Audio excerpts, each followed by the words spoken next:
नमस्कार साथियों, स्वागत और अभिनंदन आप सभी का। साथियों, जिला दर्शन की जो सीरीज थी, आइए उसको और आगे बढ़ाते हैं। देखिए, बीच बीच में मैं चाहता हूं कि आपके एग्जाम भी जल्दी हैं, तो कुछ जैसे करंट के कुछ वीडियो डाले गए, जैसे बजट के। इसलिए बीच बीच में आप टेंशन मत लें, जब भी आपको आवश्यकता होगी वीडियो आपको मिल जाएगा, ठीक है ना। चिंता नहीं करनी है आपको। चलिए, उसी सीरीज में आज चर्चा करेंगे सिरोही जिले के बारे में। कौन सा? सिरोही जिला। सिरोही जिले से पहला क्वेश्चन के सिरोही का प्राचीन नाम क्या है? याद रखिए, शिवपुरी। अच्छा, ये नाम बताने वाले कौन थे? याद रखिएगा, colonel James Tod. Colonel James Tod ने हमें यह बताया कि सिरोही का प्राचीन नाम क्या है? शिवपुरी। सिरोही जिले के अंदर जिस वंश ने राज किया वो था साथियों आपके परमार। कौन सा था? परमार। इसीलिए परमारों की जो राजधानी रही वो थी आपके चंद्रावती। और चंद्रावती स्थान कहां पर? सिरोही के अंदर। एक सभ्यता भी है चंद्रावती, जो यही है सिरोही जिले के अंदर। कई बार डायरेक्ट क्वेश्चन पूछ लिया जाता है कि चंद्रावती किस जिले में है, तो सिरोही के अंदर। इसके अलावा एक याद रखिए, सिरोही जो प्रजामंडल है उसका गठन कब हुआ? तो 1939 के अंदर। और सिरोही प्रजामंडल के गठनकर्ता कौन थे? तो याद रखिएगा, गोकुल भाई भट्ट। और गोकुल भाई भट्ट को कहा जाता है राजस्थान का गांधी।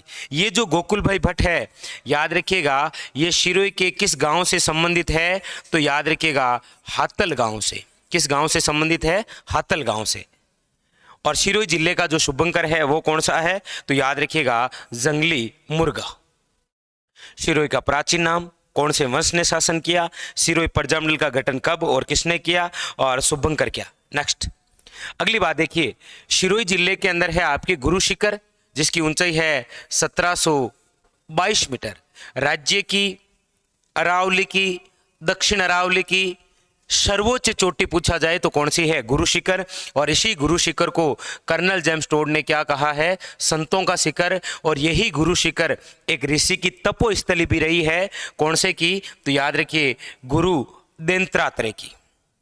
नेक्स्ट, सिरोही के अंदर ही आपके राज्य का सर्वोच्च यानी सबसे ऊंचा पठार है, नाम है उडिया पठार, और जिसकी ऊंचाई है 1360 मीटर। याद रखिएगा, यहीं पर राज्य का दूसरा, यह भी पूछता है कि राज्य का दूसरा सर्वोच्च पठार कौन सा है? याद रखिएगा, आबू का पठार, और आबू की ऊंचाई है 1200 मीटर। याद रखिएगा, यही सिरोही जिले के अंदर एक स्थान है आबू, जो मंदिरों के लिए प्रसिद्ध है। इसीलिए कर्नल जेम्स टोड ने आबू को कहा है आपके हिंदू ओलंपस। याद रखिएगा, इसके अलावा राज्य की सबसे ऊंची झील भी इधर ही है, जिसका नाम है नक्की झील, जिसका निर्माण मान्यताओं के अनुसार कहा जाता है कि देवताओं व ऋषियों ने नाखूनों से खोदकर किया था। ये कुछ खास बातें हैं, गुरु शिखर, उडिया पठार, आबू का पठार, या आबू या नक्की झील। मतलब राज्य का चाहे सबसे ऊंचा पठार हो, चोटी हो, अभ्यारण्य हो, झील हो, दर्रा हो, वो सभी यही हैं। जैसे राज्य का सर्वोच्च दर्रा तो सिरोही जिले में है, जिसका नाम है पिंपली का दर्रा। इसके अलावा यदि अगली और हम बातें करें तो देखिए, सिरोही के अंदर स्थान है आपके कौन सा? माउंट आबू। माउंट आबू को कहा जाता है अर्बुद प्रदेश। माउंट आबू को कहा जाता है, याद रखिएगा, राजस्थान का शिमला। माउंट आबू एक अभ्यारण्य है जो किसके लिए प्रसिद्ध है? जंगली मुर्गे के लिए। ये जो माउंट आबू है राजस्थान में सर्वाधिक वर्षा वाला भी स्थान है, और ये जो माउंट आबू है राज्य में सर्वाधिक आर्द्र स्थल भी है। ये सारी विशेषताएं किसे क्या बोलते हैं? तो अर्बुद प्रदेश, राजस्थान का शिमला, माउंट आबू अभ्यारण्य, जंगली मुर्गे के लिए प्रसिद्ध, सर्वाधिक वर्षा वाला स्थान, और सर्वाधिक आर्द्र स्थान भी कौन सा है? माउंट आबू। माउंट आबू के अंदर आपकी ये पांचों बातें इंपॉर्टेंट। इसके अलावा सिरोही के अंदर तेज ढाल वाली पहाड़ियां हैं, जिन्हें क्या कहा जाता है? भाकर। इससे पहले मैंने आपको बता रखा है, इशराना भाकर और रोजा भाकर, ये दो चोटियां हैं जो आपके जालोर जिले में है। इसके अलावा सिरोही में अन्य चोटियां, जैसे सर्वोच्च कौन सी है? गुरु शिखर, वो भी सिरोही में। राज्य की दूसरी सर्वोच्च चोटी कौन सी है? शेर, 1597, ये भी सिरोही में। तीसरी कौन सी है? देलवाड़ा, 1442, ये भी सिरोही में। और इसके अलावा एक अचलगढ़ 1380 मीटर, ये भी सिरोही में। सिरोही जिले के अंदर एक नदी भी बहती है, जिसका नाम है पश्चिम बनास नदी। इसी पश्चिम बनास नदी पर सिरोही जिले के अंदर एक बांध बना हुआ है, बनास बांध। ये जो पश्चिम बनास नदी है, यह आपके कच्छ के रण में विलय होती है। और इसी नदी पर याद रखिए, गुजरात का एक शहर स्थित है, डिशा नगर। वैसे पश्चिम बनास नदी का उद्गम है वो सिरोही जिले के अंदर नया सरवाड़ नामक क्षेत्र है। पश्चिम बनास नदी की दो सहायक नदियां भी है, सूकली और कुकड़ी। अगली बात देखिए, शिरोई के अंदर ये मंदिर बड़े इंपॉर्टेंट है भाई, नोट कर लीजिएगा, एग्जाम में पक्का पूछता है। दो मंदिर दोनों ही बड़े इंपॉर्टेंट, एक तो है विमल शाही मंदिर, दूसरा नाम है आदिनाथ मंदिर। एक है लुणव शाही मंदिर, दूसरा नाम है नेमिनाथ मंदिर, दोनों ही बड़े इंपॉर्टेंट। विमल शाही मंदिर का अन्य नाम है आदिनाथ, लुणव शाही मंदिर का अन्य नाम है नेमिनाथ।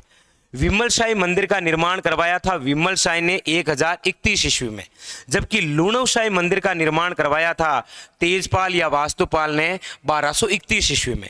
विमल शाही मंदिर का शिल्पी है कीर्तिधर, लुणव शाही मंदिर का शिल्पी है शोभन देव।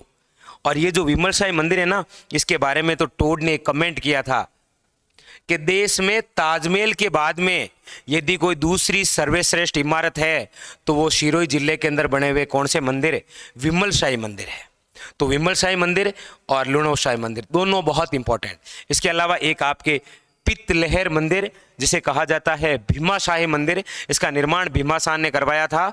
यहाँ की इंपॉर्टेंट बात है कि यहाँ पर भगवान आदिनाथ की 108 मण पित्तल की मूर्ति है।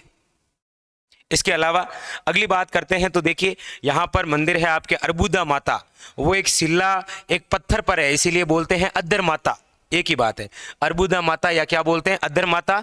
इसे कहा जाता है राजस्थान की वैष्णो देवी, और ये आपके परमार वंश की क्या है, कुल देवी, याद रखिएगा कौन सी, अर्बुदा माता। इसके अलावा यहाँ पर शेमकारी माता का भी मंदिर है, कहाँ पर, बसंतगढ़ में। बसंतगढ़ एक किला भी है जिसे कहा जाता है बसंती किला, और बसंतगढ़ के अंदर शिलालेख भी है, बसंतगढ़ शिलालेख, जिसके अंदर हमारे राजस्थान नाम का सर्वप्रथम उल्लेख मिला है राजस्थान आदित्य रूप में 682 विक्रम संवत का। बसंतगढ़ शिलालेख का संबंध चावड़ा वंश से है, और उसके अंदर राजा वर्मलात की हमें जानकारी मिलती है। इसके अलावा शिरोई के अंदर अचलेश्वर महादेव मंदिर है, जहां पर शिव जी के पैर के अंगूठे की पूजा होती है, और ये अचलेश्वर महादेव मंदिर शिरोई जिले के अचलगढ़ में है, जहां पर दुर्सा आडा की पित्तल की मूर्ति है। ये खास और इंपॉर्टेंट। अगली कुछ और बातें देखिए, एक आपके किला है अचलगढ़ किला, इसका निर्माण तो परमार शासकों ने करवाया, लेकिन इसका पुण्य निर्माण कुंभा द्वारा करवाया गया है। यहाँ पर एक बार बेगड़ा का अटैक हुआ था, मोहम्मद बेगड़ा का, जिस पर वापस मधुमक्खियों का हमला हुआ, इसीलिए अचलगढ़ किले को कहा जाता है भौराथड़। इसके अलावा यहाँ पर बाजना गणेश मंदिर है, यहाँ पर ढोला मारू गीत गाए जाते हैं। शिरोई जिले के अंदर सर्वाधिक गरासिया जनजाति है। गरासिया जनजाति से संबंधित दो मेले याद रखेंगे, एक तो है गौतमेश्वर मेला जिन्हें कहा जाता है भूरिया बाबा, और ये गौतमेश्वर मेला जो शिरोई जिले के अंदर है ये पोसलिया नदी के किनारे है। और इसके अलावा शिरोई के अंदर सियावा में गरासिया जनजाति से संबंधित एक मेला भरता है, कौन सा, घोर का मेला, याद रखिएगा। अगली बात, अब ये आपके लिए क्वेश्चन है भाई, आप जरूर कमेंट करके बताइए कि राज्य की जो पहली नगरपालिका माउंट आबू में बनी वो कब बनी थी, जरूर कमेंट करके बताइए कब बनी थी। और अगली, ये आपके राजस्थान जीके का स्पेशल कोर्स जो आपके मात्र 800 रुपये में, जिसके अंदर बहुत सारे सब्जेक्ट पढ़ेंगे, जैसे राजस्थान भूगोल अर्थव्यवस्था, राजस्थान इतिहास, राजस्थान कला संस्कृति, आर्थिक समीक्षा और करंट की बातें। आप में से बहुत सारे स्टूडेंट हमारे साथ ऐप के माध्यम से भी जुड़े हुए हैं, तो उनको पता है कि किस प्रकार से सेशन होता है, बाकी आपको बताने की आवश्यकता ही नहीं है। तो 800 रुपये मात्र के अंदर राजस्थान जीके, जिसकी 1 साल तक वैलिडिटी रहेगी। और एक क्वेश्चन आप बार बार पूछते हैं कमेंट करके कि सर वीडियो यदि हम लाइव नहीं ले पाए तो भी हमारे पास में रहेगा, बिल्कुल 1 साल तक वीडियो रहेगा। बोर्ड पर जो PDF लिखी जाएगी वो भी आपको मिलती रहेगी। और दूसरी खास बात, एक वीडियो को आप चाहे जितनी बार देख सकते हैं, ठीक है। फिर मिलेंगे अगले सेशन में। और ये सूचना आपके जो भी दोस्त हैं जिनको राजस्थान जीके में दिक्कत है उनको जरूर सूचित कीजिए। फिर मिलेंगे अगले सेशन में, तब तक के लिए धन्यवाद।